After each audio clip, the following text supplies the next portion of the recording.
Rolling. 3, 2, 1. Ladies and gentlemen, it is my great honor to introduce a person who let me in today at the art exhibition, Michael Joseph. And Michael, as you can see, is a photographer. These two beautiful paintings done by him. And let's find out a little bit more about Michael.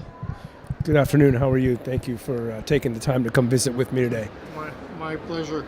How was our first experience working together for you? Oh, at Art Expo, New York? Oh, this is a fantastic show. I always tell everybody that in our industry, this is like the Super Bowl of art fairs. How do you know Megan? I met Megan Meehan at Art Expo a few years ago. Okay. Let's talk a little bit about your photography. What inspires? Why this? Why not something else? Obviously, it's black and white. A lot of questions here. We'll take it in part. Well, I found interest in photography since I was a young child, watching my dad make photographs first with a Polaroid, and then with a very manual Canon AE1, and just got interested in what he was creating. Oh, no. I had it was in my blood, so to speak. But when I started to discover myself to take a career as a fine art photographer, it was about 1995, and I was only going to go interested to photograph what I was interested in, which was cities. I like to travel. I like culture and people, and although there are no people in my photographs. I can tell that you're a fine art photographer versus like event photographer or wedding photographer. What defines you as a fine art photographer? Street photography, for that matter. Well, right, and that's a good description of my work as a street photographer. I think the difference is between a fine art photographer or maybe a commercial photographer. One gets paid in advance to take an assignment, and the other does not, which falls into the fine art. Street photographers don't get paid in advance. Fine art photographers don't get paid in advance.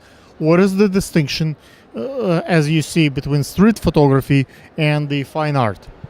Well, they go together, actually. I think you're confusing the terms. A street photographer and a fine art photographer. They overlap, absolutely. Absolutely, yeah. I mean, it's just... Fine art can do maybe a nude model. Street photographer might not necessarily look at the human. No, that's not. Body That's not true.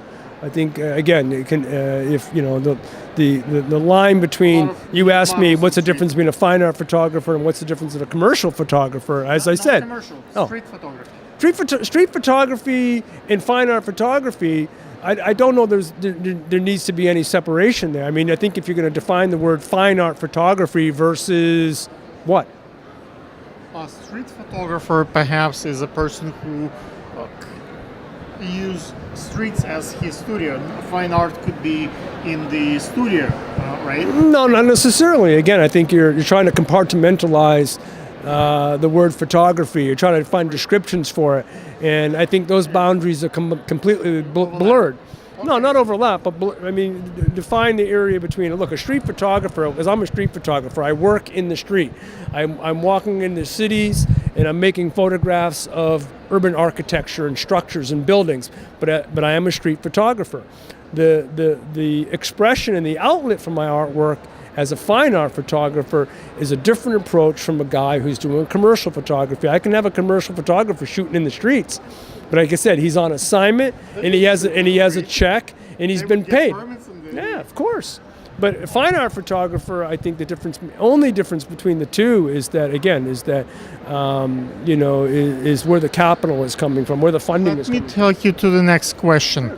So the audience don't get bored with our terminology as photographers. How do you determine the value behind the painting? Is that the work that you have to put up, or the planning, or the value comes from what you accomplish? Why this is $2,500? Why not $1 million? Why not $20? How do we know what's the value? Well, I can answer that very simply. It's worth what somebody's willing to pay for it. And that's the luxury that we have as artists. We get to set the price and determine the price, and it's not really gauged against anything other than any other commodity. So it's nice that, so if you can find a buyer that'll pay X or X, Y, Z for it, go for it.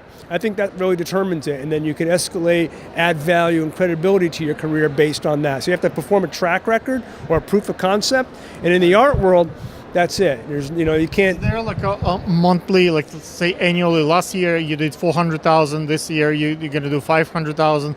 Is that in this kind of numbers, or like you look at the?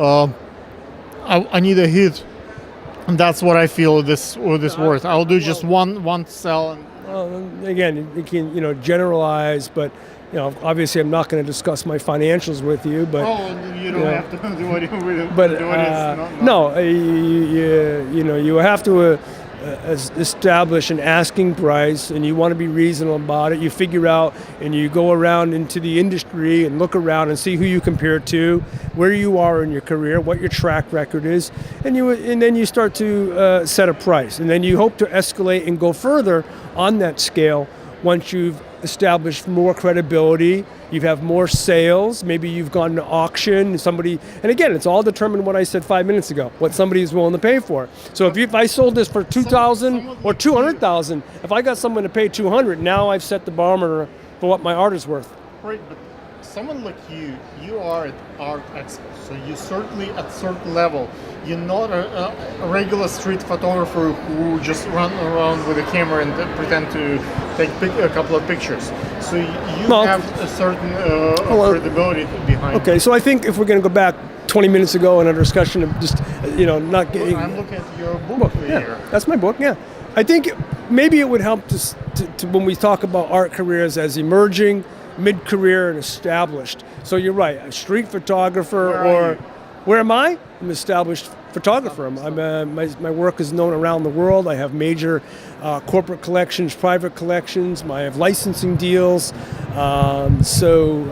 Major collections that I've been able to proof the concept of my work and establish a value for my artwork based on my track record, which I said, what the numbers were that someone was willing to pay for it. And every time that kept happening, well, thankfully for me, it kept increasing as my worth and the value investment in art.